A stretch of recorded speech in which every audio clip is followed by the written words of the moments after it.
Welcome back to the GridMate learning channel.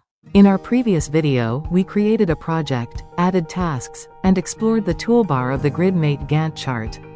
In this video, we'll pick up where we left off, taking a closer look at the edit panel and learning how to create dependencies.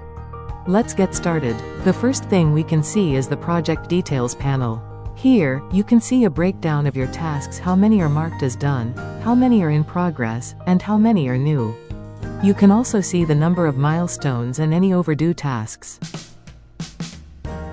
From here, you can adjust the overall progress by dragging the slider, and the details panel will update automatically. You can also mark a task as complete directly from here. Now let's create some dependencies.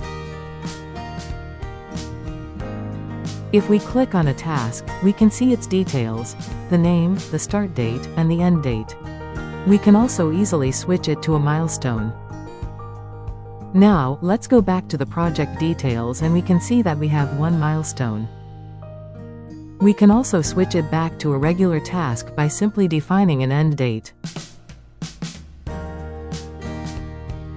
From here, we can also adjust the task start and end dates as needed.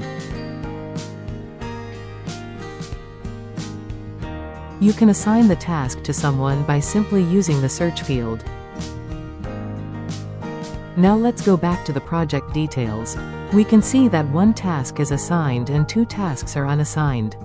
Let's head over to the Dependencies tab and explore it. From here, you can set a lag delay between two dependent tasks by selecting the unit, either days or weeks, entering the number, and applying it. You can also set a lead the same way, which allows a dependent task to start before its predecessor finishes.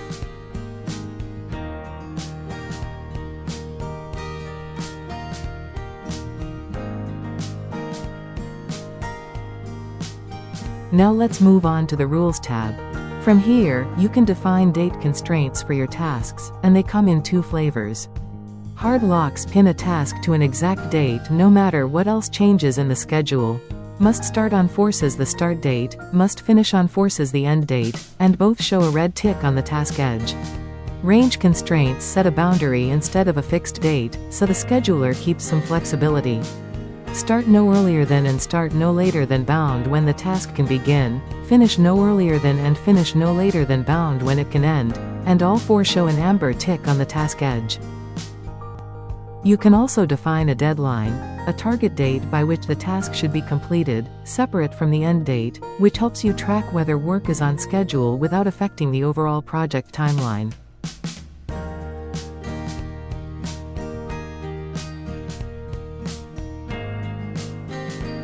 You can also define a segment, which allows you to split a single task into multiple parts spread across the timeline, useful when work on that task is interrupted or needs to be done in separate intervals.